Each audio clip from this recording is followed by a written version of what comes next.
जानकी जी प्रकट भई तो सब जय जयकार करने लगे, बोलो जानकी मैया की जय हो। और जैसी प्रकट भई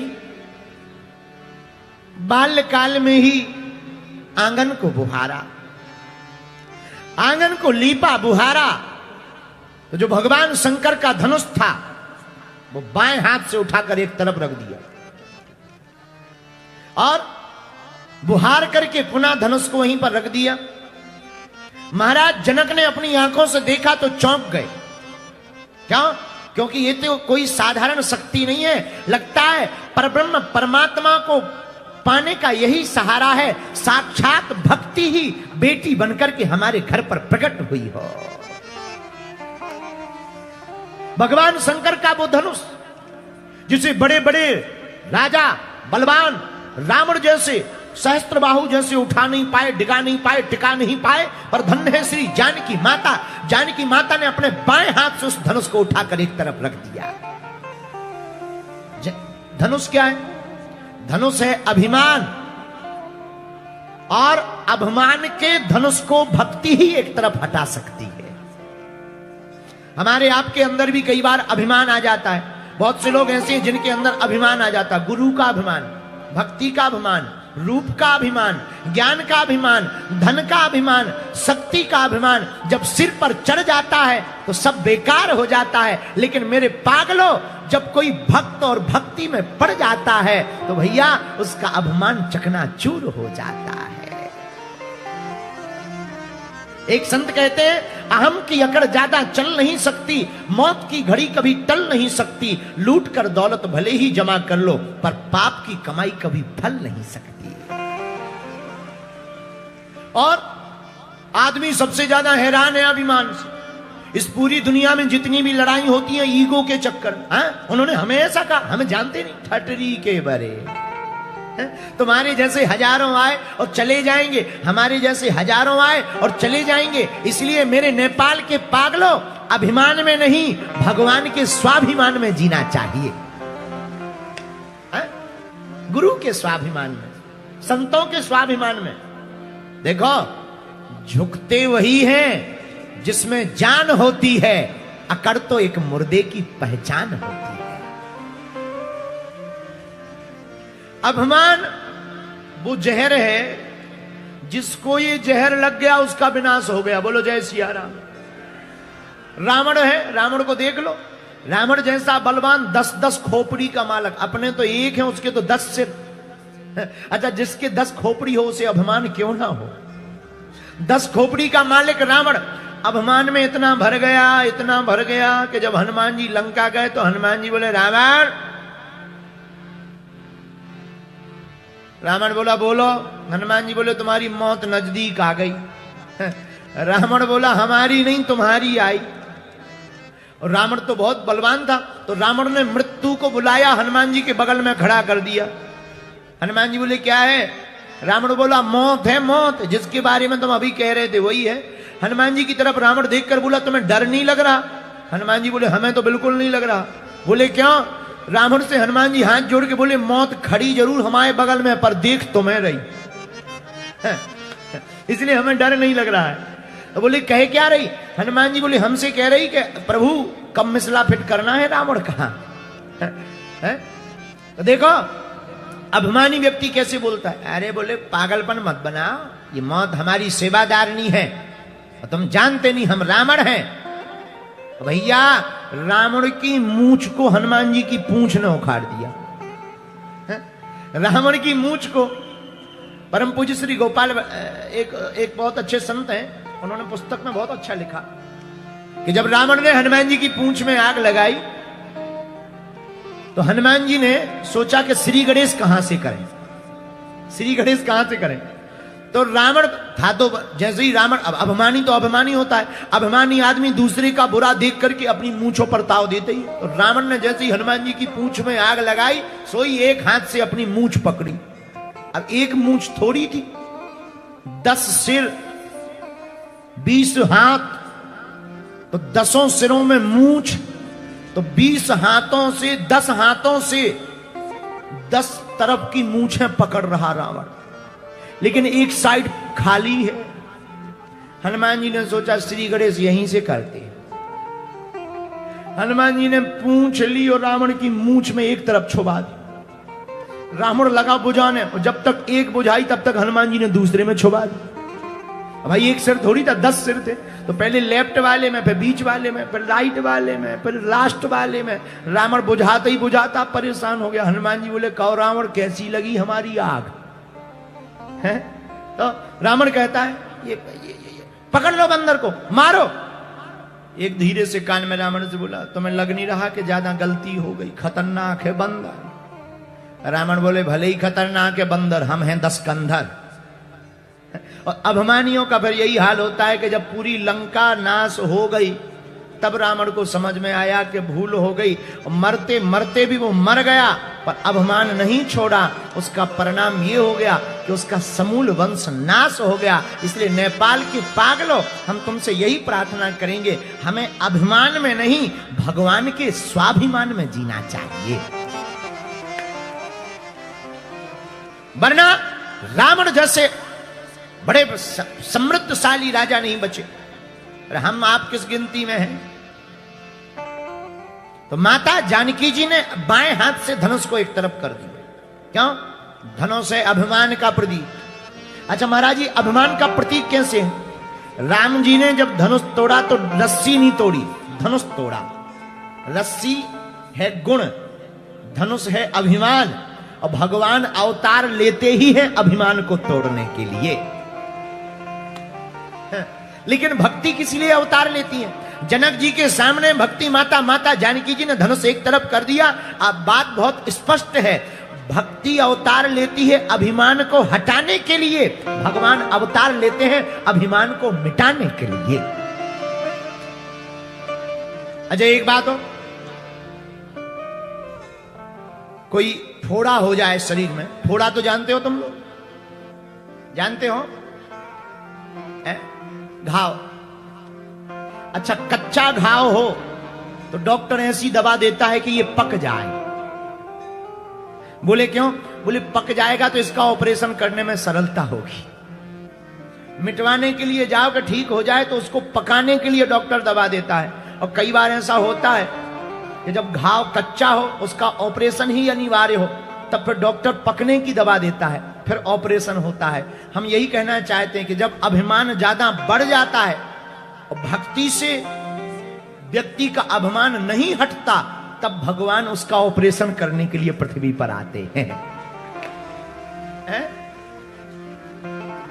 धन्य है जनकपुर और धन्य है नेपाल, जहां भक्ति माता प्रकट हुई। और नेपाल के लोगों, भक्ति माता प्रकट हुई इसीलिए ताकि पूरी दुनिया का अभिमान दूर हो जाए।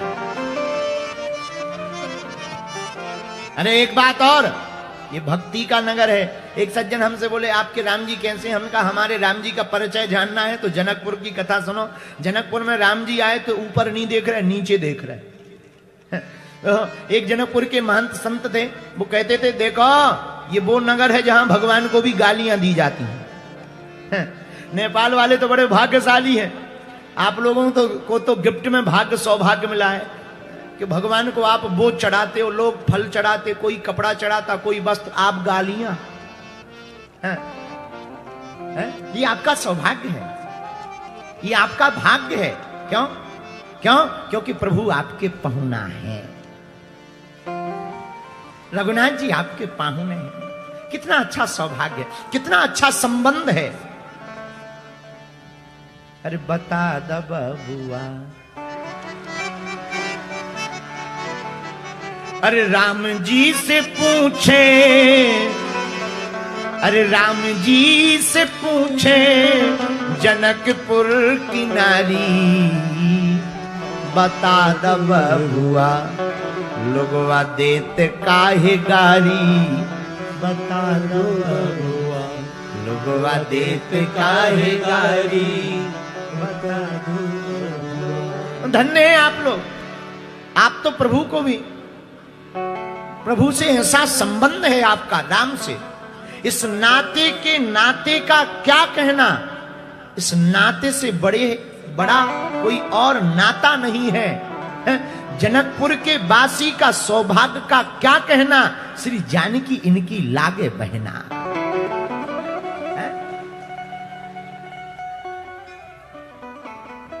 तो बहनें जिनकी जानकी जी लग रही हो, इस नाते का क्या कहना। श्री जनक जी देखते हैं,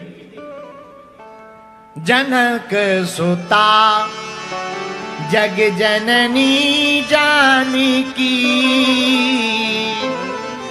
जनक सुता श्री जानकी माता बाल्यकाल में ही ऐसी लीला कर दी, जनक जी का बुद्धि खुल गया और जनक जी के अंदर भी जो ज्ञान का अभिमान था वो स्वाभिमान में परिवर्तित हो गया और परिणाम ये निकला कि जनक जी को भगवान के पास नहीं जाना पड़ा, अपितु भगवान को ही अयोध्या से जनकपुर में आना पड़ा। बोलो जय सिया राम, जोर से बोलो और जोर से बोलो।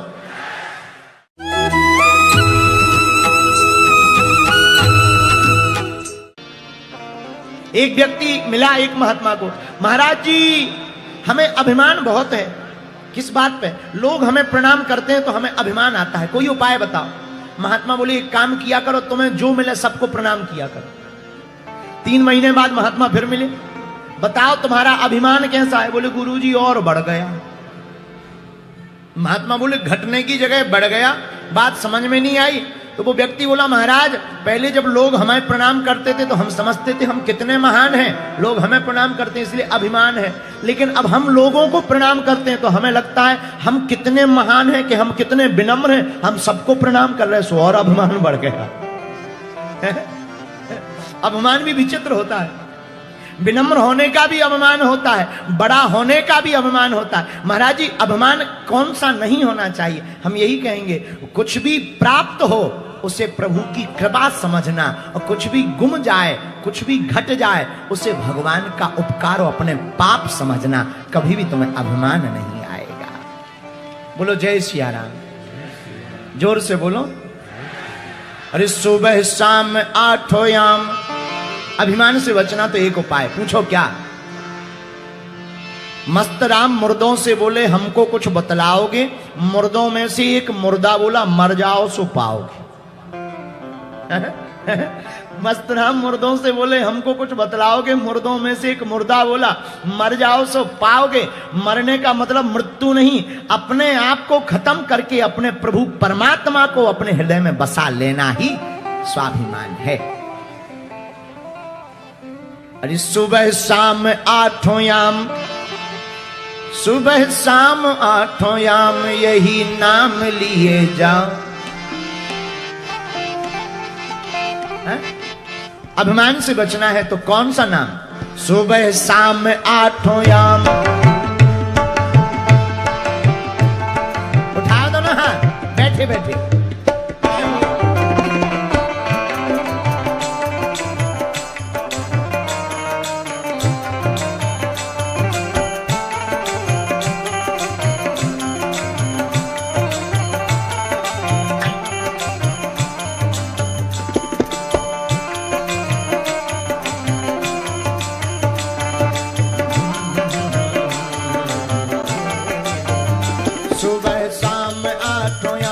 सुबह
वो किया राम से जो बैर जीत जी वो मर गए।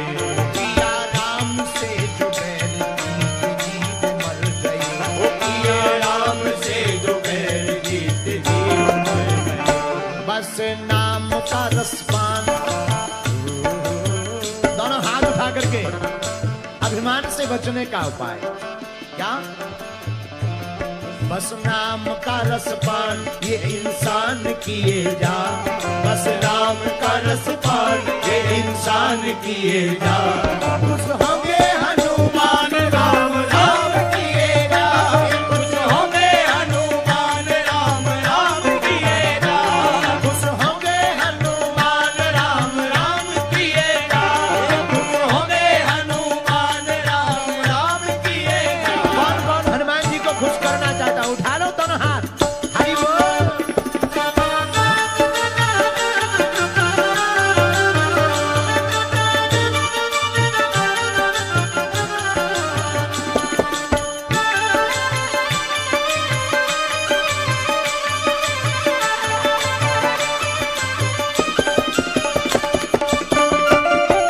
हरि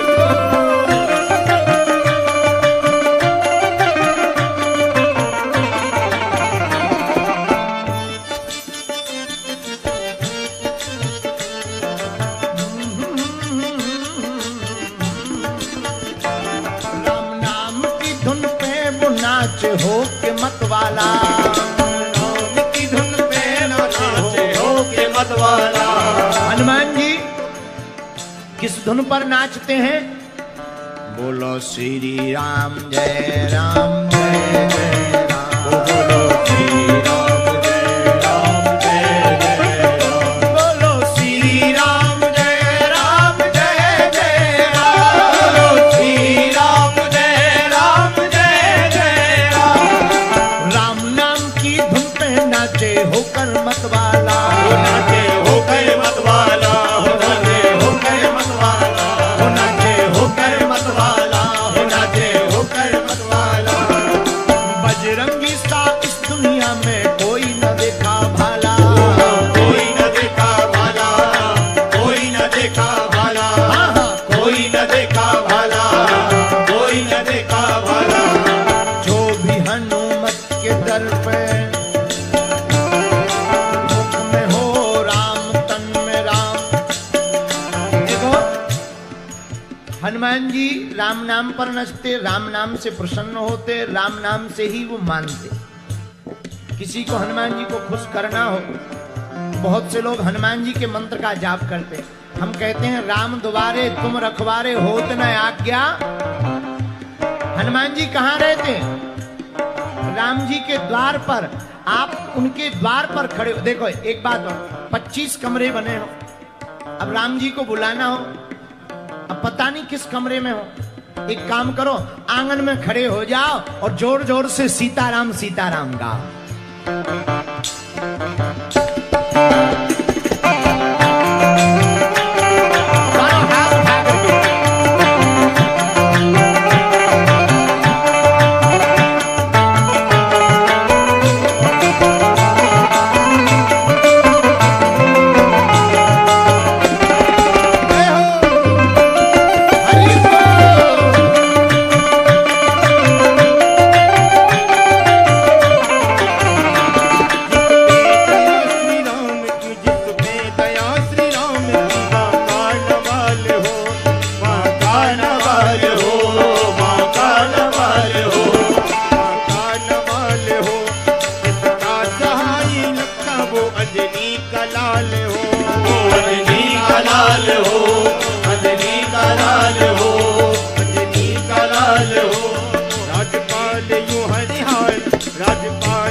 किए जा।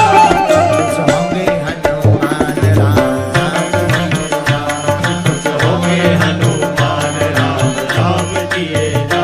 सुबह शाम आठों याम, सुबह शाम आठों याम यही नाम लिए जा।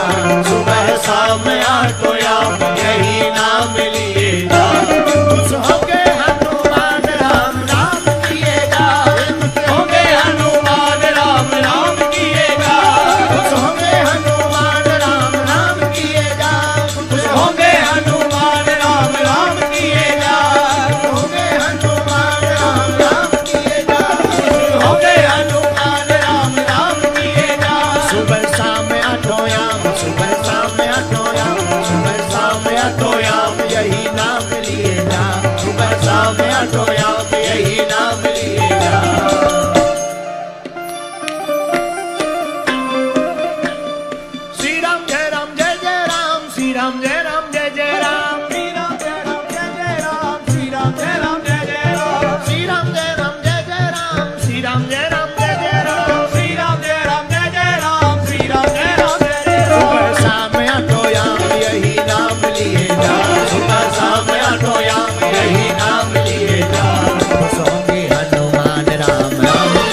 अभिमान वो जहर है, जिसको ये जहर लग गया उसका विनाश हो गया। बोलो जय सिया राम।